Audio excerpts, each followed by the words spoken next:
Alright there guys, thanks for tuning in again. This is Redtail Ray. So as a follow-up to my last video on this American Fireware bag, because I am in fire class now, fire academy, and have to bring my PPE or personal protective equipment with me, I'm finally able to put this bag into use. So just to go over what structural firefighting gear would go into this bag, at least as far as the way I would pack it out, based on what I have right now as far as my gear. Looking at the bag as this being the front, the right hand side pocket will have not only a backup set of work gloves, really nice black hot gloves, heavy duty, and they're insulated, especially in the wintertime, and a bag, and this bag actually contains your or at least my SCBA mask. This particular SCBA mask, or self-contained breathing apparatus mask, is for a Scott system as opposed to the MSA system. And if you guys are firefighters out there, you'll know what that means. But basically, there's two major manufacturers of self-contained breathing apparatuses. Up here, at least in the Midwest, there might be more, I'm not sure of. All I've ever been trained in is the MSA style system or the Scott system. And our department uses the Scott system, where when I was in class tonight, those guys had a brand new MSA system packs, which are really nice. Of course, they have a multi-million-dollar facility as well, but that's kind of nice. So right pocket, at least right big pocket, is the SCBA mask itself.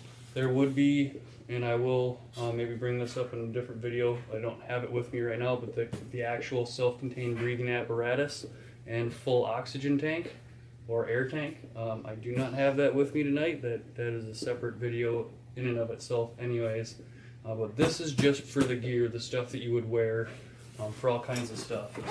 So going over to the other side of the bag, I actually got the structural firefighting gloves, heavy duty fire rated gloves. Also in here I have a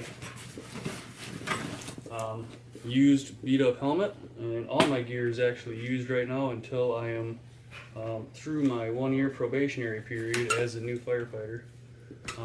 So that's an old helmet, and this is a brand new. I like having a new Nomex hood. This is not a fireproof, but fire-resistant hood that you would wear, obviously, over your head and comes down your neck on both sides to prevent ashes and slag and stuff from potentially getting you in those sensitive areas where the helmet and the ear flaps and stuff don't cover you per se, and where the neck of the actual turnouts or bunker gear come up on the jacket, and I'll show you that next. So that'll be the far left hand side. Close this up, make sure I pack everything right back up, because I might get a call. I'm a paid on call firefighter. This stuff's not at the firehouse. It's got to be ready to go, and I would keep it in the vehicle if it were nicer out, but it's projected to be negative 25 and negative 30 degrees tonight up here in the middle of Minnesota. And so I really don't want, if I have to throw in my bunker gear, I don't want it to be really, really cold, so I'm keeping it inside. Alright, so the main compartment again, for the last video, has a vented access, not an access, but a vented area in the back, so you can keep that open and vented if you were to need to. But for all intents and purposes, what you really want to do is, when you do get wet, and you get wet a lot putting the wet stuff on the red stuff, is you want to just let that stuff air dry out. You don't want to be sticking your wet gear into a bag and hopefully drying it out with that little access or that little that vent panel. You really want it to air dry out. So I guess looking at it on the left hand side next to the helmet, and on the right hand side, oh, my phone's about to die.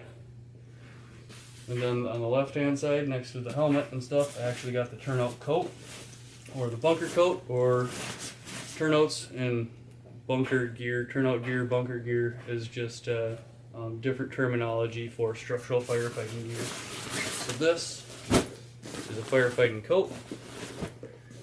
And this is all used gear too, but until I get my brand new gear after a year, this is what I get to use for training and for call stuff. Even the name on the back, it is covered up right now with the safety vest. It is a requirement for the city that any highway accident rescue, so on and so forth, have to wear a neon vest. But even the name isn't right, and you can tell it's pretty beat up. I mean, some of the reflective stuff is coming off. But the important part is all there is the fire resistant, heat resistant kind of stuff. That's all you really need. You don't need new gear yet. I keep this folded up, kind of folded in half. This is really thick, heavy duty stuff. But that's exactly what it's designed for. So I kind of keep this folded in half with the collar of the coat up top, so I can grab it, rip it out, and whoop it over my shoulders.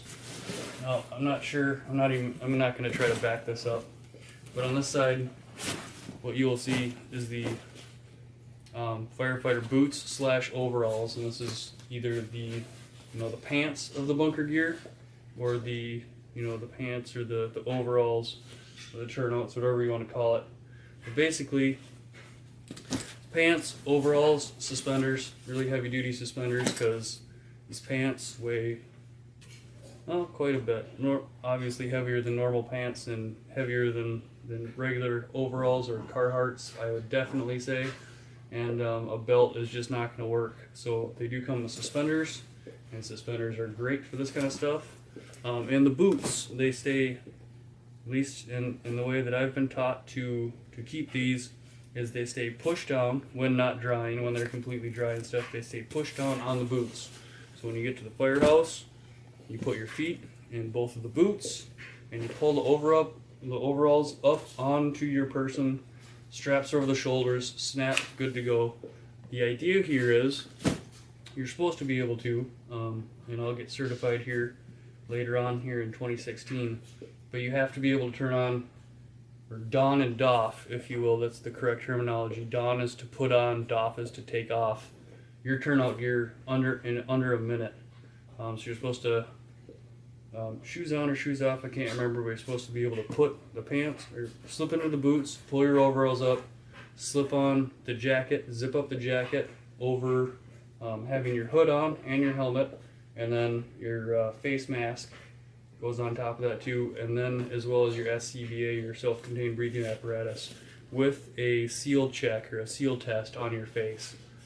So it's quite a bit of training. It's quite a bit to relearn. I have taken Fire 1, Fire 2 hazmat operations, wildland firefighting, and a variety of other courses throughout my career and throughout my education training. But signing up to be a paid-on-call firefighter out here, they're paying for it again, because I never got certified when I went through the classes back then. Didn't have any affiliation or anybody to pay for my certification test. And so that is just a wrap up and a quick overview, maybe a quick explanation for anybody out there who might tune into this video who doesn't understand or doesn't quite know what firefighter gear is, or what it looks like, or how you would pack it into a bag, at least how I packed it into this bag. So thanks for tuning in again. I'll see you guys in the next video, and look forward to some more videos. We finally settled into the new house, and yeah, it's going to be a good year. Very, very excited. Very, very excited. I'll see you guys in the next video. Thanks for tuning in again. Bye.